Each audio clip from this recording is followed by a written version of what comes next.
Greetings, fellow humans. I'm MartianBuu, and today I want to talk to you about my 5 picks for the incoming heroic Wild Brawliseum. The Wild Brawliseum works kind of like Arena does, where you play until you get either 12 wins or you lose 3 times. The difference is you're playing Constructed. In this case, you're playing Wild instead of Standard, and the buy-in is much higher with the possibility for a much greater payout. So looking at the rewards here, it's important to note before you choose to enter this that the rewards are high risk, high reward. You're entering with 1,000 gold and you don't get your value back unless you win 5 times, and you don't get your gold back unless you win 12. So it's really hard to go infinite with this. If you do win 12, you get 50 packs, 1,100 dust, 1,100 gold, and 3 golden legendary cards, which is ridiculous. But if you lose 3 times before you win a game, you're getting 1 pack for 1,000 gold, which is just a terrible deal. Above 50% win rate to get your value. This is definitely not something that you should enter if you're only going to be happy with 12 wins. For me, the experience of trying to get 12 wins in this brawl is really fun, so I always look forward to these. When I pay my 1,000 gold to enter these, I am playing for the fun of trying. If I only wanted 12, I wouldn't enter this.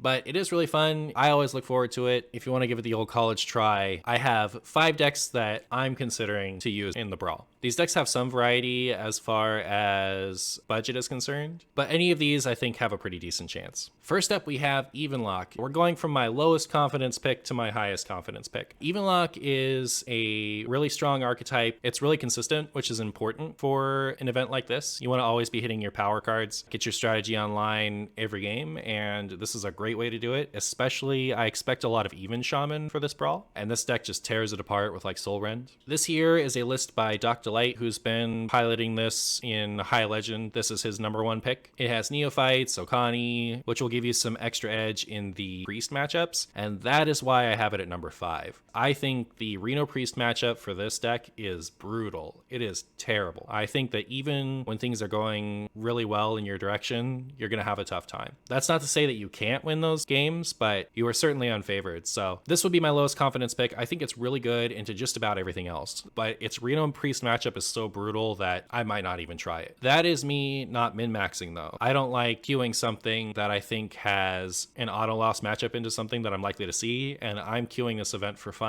If I queue into Reno Priest my first 3 games, I'm gonna be really upset. But if you want to look at like the odds, if you want to look at the likelihood that you will queue into a Reno Priest, there's a good chance that this is a really solid pick just because its matchups are so great otherwise. Next up, we have Copper Hunter. This is one where if you have no experience with it, you might not want to queue this one just because it is a little bit tricky. It's like an aggro-y combo deck. You tempo out with your beasts in the early game, mulligan pretty hard for Harpoon Gun, and then if things go late, you have your Tundra Rhino to deal a bunch of damage just from hand. Dormant minions help you set up for those lethals, so all of the Wild Seeds and the Pelican Diver, you can play them the turn before you're expecting to Rhino, and then they come off dormant. Your opponent didn't get a chance to interact with them, and you didn't have to spend any mana on them in the turn that you play your Rhino. So this is a really versatile deck. It has pretty decent matchups across the board, but it's not one that you can just like pick up and play right away. I do have a video on it from last expansion if you wanted to kind of get a sense of how it plays. If this is the deck that you want to play, I would just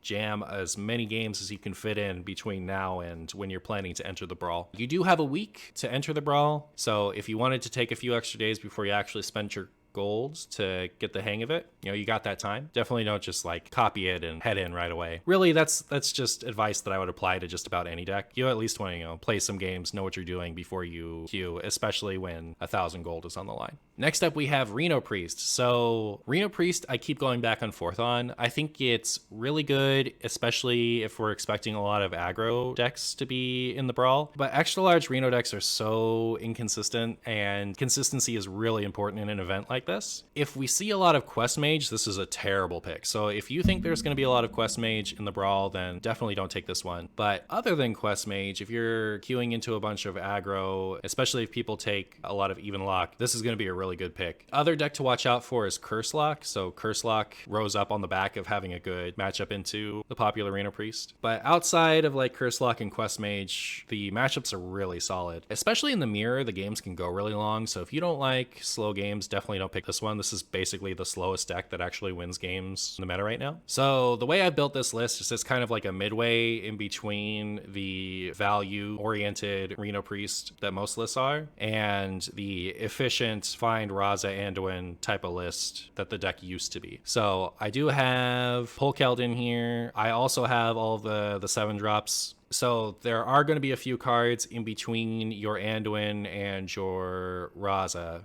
after you Polk out. You have to keep that in mind. So definitely don't play it if drawing Soul Mirror, Psychic Scream, Mutanus, Blackwater Behemoth is going to put you way behind. But I found that into a lot of matchups, playing Polk out on turn 6 or so, and then setting up all of my board clears is how you win that game. So I like Polk out even just to find Anduin because you've got a 40 card deck. Having that tutor for even just that one card, as long as you don't play it willy-nilly, you have to think about, is drawing these cards for the next few turns going to ruin me? That said, this is not a turbo Raza Anduin list. I like to have some consistency to find them because they're in here because they're good. You're definitely going to win more games if you have the Raza Anduin combo online, but that is not at all the only way that you win with this deck. A lot of the times you just outvalue your opponent, you steal a bunch of their cards, you clear their boards too many times, disrupt their win condition with like Theatar, Mutanus, and stuff. A card that I think is bad, but I refuse to cut it, is Murloc Holmes. Murloc Holmes is bad on curve, which is why I don't like him. Competitively, I love him just as a fun card. But you can't just play this on 3 and expect to get cards off of it. You've just played a Spider Tank, and that's as good as playing Prince Renathal.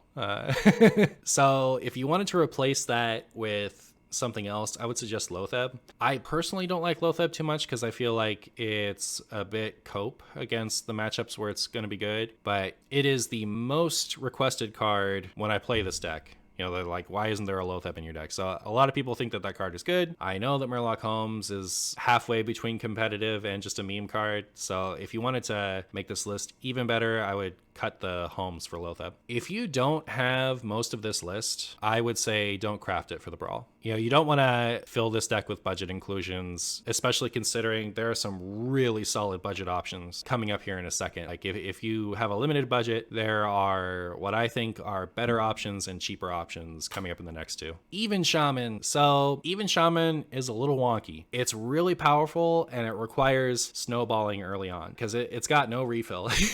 If you want to do well with this deck, my advice to you is do not play this unless you have the conviction to hard mull for Chisel. This is your only card. If this card isn't in your opening mulligan, you need to look at your mulligan with disgust. You need to hate the idea of keeping any of those cards in your hand. Chisel is just really good to have in the beginning. You get so much value, get so much tempo out of it. It works with all of your cards. You really need to prioritize hard mulling for the Chisel. You can think about keeping like Anchor Totem if you're on the draw, because then you can go coin, Anchored Totem, Hero Power on 2, but then you don't have Chisel and you're so much farther behind. I'm going to play at least one Brawl with this, and I will be keeping nothing but Chisel. If I have Chisel in my opening hand already, then Anchored Totem starts to look really good. Totemic Might, Totemic Surge starts to look really good. Stone Right is another thing you can consider keeping. The cards that used to be the best cards in the deck, like Splitting Axe and Totem Golem, are no longer keeps. So maybe if you have Chisel already, you can think about Totem Golem. But full disclosure, the reason this is still in my list is because I felt like you wouldn't take it seriously if it wasn't. It's on its way out.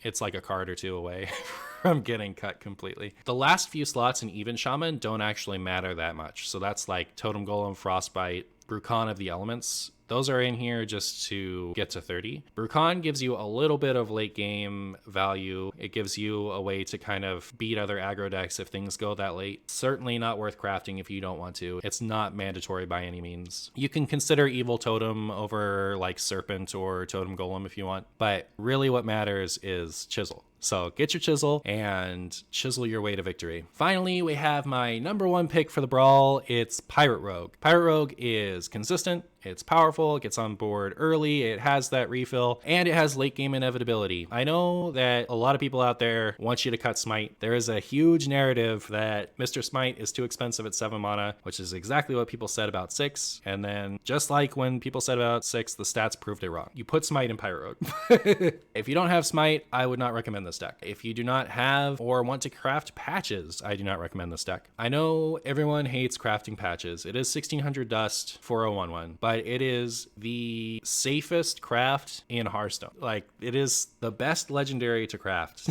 is patches. So this comes up often enough that I feel like I should create a video talking about the merits of patches, but the TLDR is you wouldn't play a Reno deck without Reno in it, right? Patches is the reason pirate decks are good. If you don't play patches in your deck, you are nerfing your first pirate by -1/-1 every game. Not to mention some cellular things like ship's cannon becomes less good because it gets -1 guaranteed shot. You don't have to craft patches if you don't want to, but if you don't want to, then I would not recommend this deck. If you are willing to craft patches or have them already, I think that this is the best option for getting the most wins in the brawl. Super consistent, super fast, inevitability, it's got refill, it's got everything you'd want in an aggro deck. I would keep Shiny Finder on the play and Swordfish on the coin, as far as like if you had both of them in either of those situations. You definitely don't want to spend your turn 2 playing Shiny Finder if you're going second, but you frequently don't have a turn 2 play going first, so Shiny Finder is much better there. Sets up your Swordfish.